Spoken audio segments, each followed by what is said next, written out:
get this in place. Thank you. Why don't we start with Abel and then move down the row? Thank you, Chairman Handy, members of the committee. I am pleased to be here today representing the Rhode Island chapter of the Sierra Club in strong support of this bill. This is our priority legislation this session, and I urge you all to pass it out of committee as soon as possible.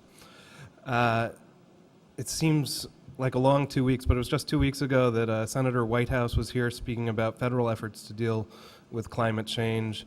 And the outlook, of course, on the federal level is grim, so it really leaves the responsibility for leadership here at the state level. And I think this bill does a great job of leading the way and setting a standard for which other states can hopefully follow.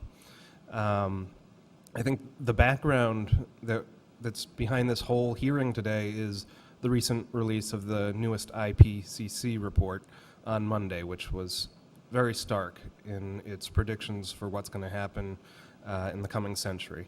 From what I hear, there's going to be a new report coming out in a couple weeks, which is going to call for action items. And they're going to call, it's my understanding, for the complete phase out of all fossil fuel usage.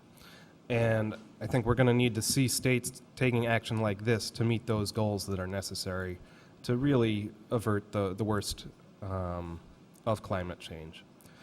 And speaking of the IPCC, I'm sorry, I could talk about this issue forever, so I'll try to keep it short. You know, it was formed 26 years ago in 1988.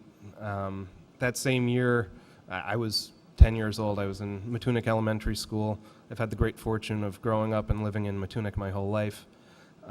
Since that time, in that quarter century, I've watched the dunes that I played on near the beach where I grew up disappear completely into the ocean. We've lost more than 100 feet of the coast.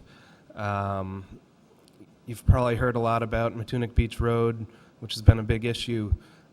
These are the types of issues that communities are dealing with on a case-by-case basis right now, and it's very emotional.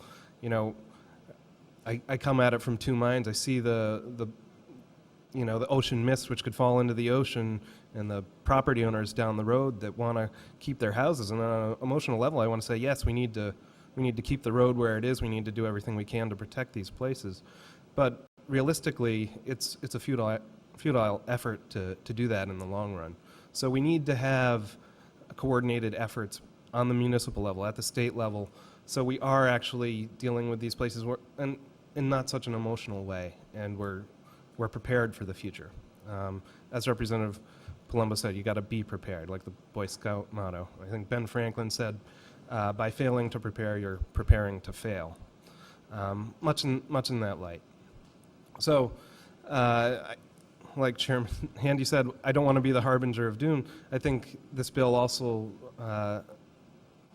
is a good thing. It does have silver linings that we can take from climate change. When Senator Whitehouse was here, I asked him about the bill, and he said, this is good for the long term, good for now, good for the planet, and good for Rhode Island. And it's good for Rhode Island because we create jobs by mitigating carbon emissions. We create jobs by building the green infrastructure that's going to minimize the impacts of rising sea levels and increasing floods. So we can create jobs, we can set the standard for the rest of the country, and we should be doing that right now. Honestly, we could have used a bill like this 25 years ago when the IPCC was formed and when the science was already clear on climate.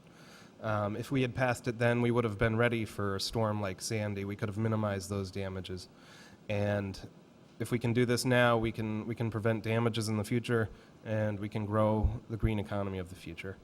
I should also say that I started a petition in support of this bill on Sunday. We've already got 340 signatures in support. I'm sure you've all been receiving messages in your inboxes because of that. I did send it in to the clerk today, so he has a copy if you want to see all the names on that petition. I anticipate over the coming months that we'll see many more people sign that petition, because this is really in the consciousness of Rhode Islanders now, and they know we need to act, and I think they expect action by the State House. Thank you. Any questions for Mr. Collins?